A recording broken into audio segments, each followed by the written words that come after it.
नमस्कार दोस्तों, हमारे चैनल में आपका एक बार फिर से स्वागत है। क्या आपने कभी सोचा है कि कुछ लोगों का जीवन इतना शांत और संतुलित क्यों लगता है?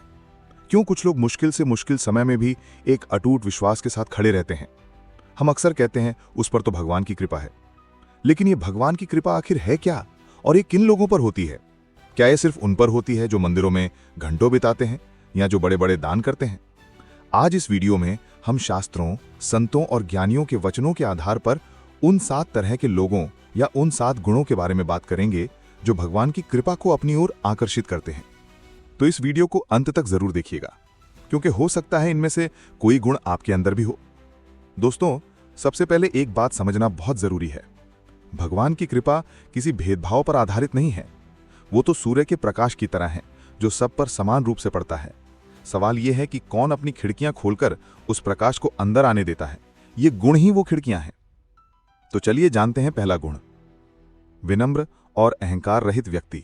जी हां, सबसे पहला और सबसे महत्वपूर्ण गुण है विनम्रता। शास्त्र कहते हैं भगवान को अहंकार से सख्त नफरत है।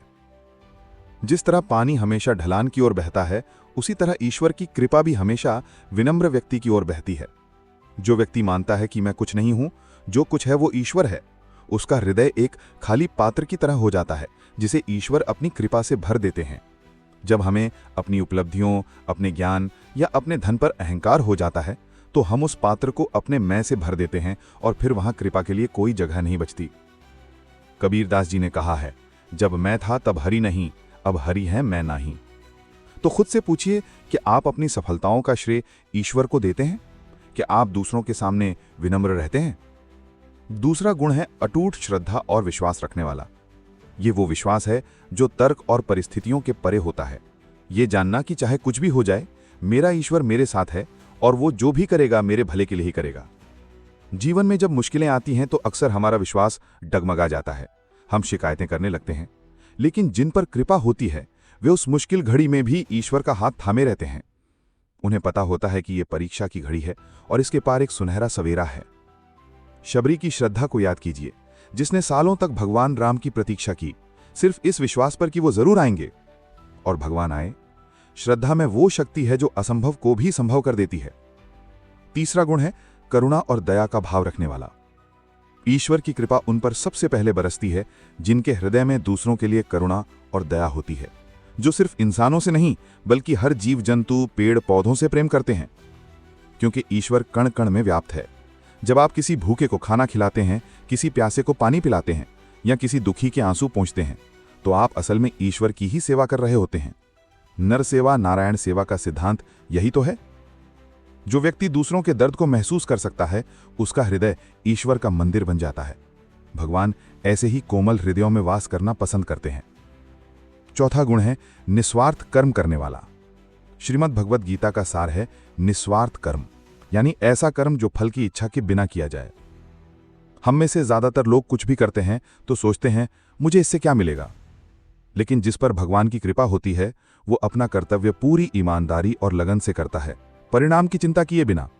वो कर्म को ही पूजा समझता है। चाहे आप एक छात्र हों, एक कर्मचारी हों या एक गृहिणी, जब आप अपना काम ईश्वर को समर्पित करके बिना किसी स्वार्थ के करते हैं तो आपका हर कर्म एक यज्ञ बन जाता है, और ऐसे कर्मयोगी पर भगवान की कृपा अवश्य होती है। पांचवा गुण है शरणागति का भाव रखने वाला। पांचवा गुण है शरणागति। इसका मतलब है सब कुछ ईश्वर पर छोड़ देना। अपनी बुद्धि, अपनी योजनाएं, अपनी चिंताएं, सब कुछ उनके चरणों में समर्पित कर देना। इसका मतलब आलसी होना नहीं है। इसका मतलब है अपनी तरफ से पूरी कोशिश करना और फिर परिणाम को ईश्वर की इच्छा मानकर स्वीकार कर लेना। जैसे एक छोटा बच्चा अपनी मां का हाथ पकड़कर चलता है, उसे रास्ते की चिंता नहीं होती। उसे पता है कि मां उसे सुरक्षित मंजिल तक पहुंचा देगी। यही है शरणागति। हे प्रभु, मैं तुम्हारी शरण में हूं, अब तुम ही देखो। ये भाव आते ही जीवन का सारा बोझ हल्का हो जाता है और कृपा के द्वार खुल जाते हैं। छठा गुण है सरल और पवित्र हृदय वाला। भगवान को छल, कपट, ईर्ष्या, द्वेष और चालाकी बिल्कुल पसंद नहीं। उन्हें तो बच्चों जैसी सरलता और पवित्रता भाती है। जिस व्यक्ति का मन साफ होता है, जो किसी के लिए बुरा नहीं सोचता, जो सीधी और सच्ची बात करता है, उस पर भगवान विशेष कृपा करते हैं। आज की दुनिया में सरल होना मुश्किल माना जाता है, लेकिन यही सरलता आपको ईश्वर के सबसे करीब ले जाती है। एक पवित्र और सरल हृदय वो दर्पण है जिसमें ईश्वर का प्रतिबिंब सबसे साफ दिखाई देता है। और 7वां गुण है धैर्य और निरंतरता रखने वाला। भक्ति और कृपा का मार्ग कोई 2 मिनट में बनने वाली नूडल्स नहीं है, इसमें समय लगता है। कई बार हम 2 दिन पूजा करते हैं और सोचते हैं कि हमारी सारी समस्याएं खत्म क्यों नहीं हो गई। लेकिन जिन पर कृपा होती है वे धैर्य रखते हैं। वे सुख दुख हर परिस्थिति में अपनी साधना, अपनी भक्ति और अपने अच्छे कर्मों में निरंतर लगे रहते हैं। वे जानते हैं कि सही समय आने पर ईश्वर सब ठीक कर देंगे। यही धैर्य उनकी भक्ति की परीक्षा होती है, और जो इस परीक्षा में पास हो जाता है उस पर कृपा की वर्षा होती है। तो दोस्तों, ये थे वो 7 गुण जो भगवत कृपा को आकर्षित करते हैं। एक बात हमेशा याद रखिएगा, भगवान की कृपा पाने के लिए आपको कोई महान योगी या संत होने की जरूरत नहीं है। अगर आप इन गुणों को अपने जीवन में थोड़ा थोड़ा भी उतारने का सच्चा प्रयास करते हैं तो यकीन मानिए कृपा आप पर बरसने लगेगी। ये एक यात्रा है, एक अभ्यास है। अपने अंदर झांकिए, देखिए इनमें से कौन सा गुण आप में है और किसे आप और बेहतर कर सकते हैं। आपको क्या लगता है, आपके अनुसार और कौन से गुण हैं जो ईश्वर को प्रिय हैं? नीचे कमेंट्स में हमें जरूर बताइए। हमें आपके विचार पढ़कर बहुत अच्छा लगेगा। अगर आपको ये वीडियो पसंद आया हो और इससे आपको कुछ सीखने को मिला हो तो कृपया इसे लाइक करें और अपने दोस्तों और परिवार के साथ शेयर करें। और अगर आप हमारे इस आध्यात्मिक सफर में साथ चलना चाहते हैं तो चैनल को सब्सक्राइब करना ना भूलें। याद रखिए, ईश्वर की कृपा हर पल आपके साथ है। बस उसे महसूस करने के लिए अपने हृदय के द्वार खोलने की जरूरत है। अगले वीडियो में फिर मिलेंगे एक नए विषय के साथ। तब तक अपना ध्यान रखिए। प्रणाम।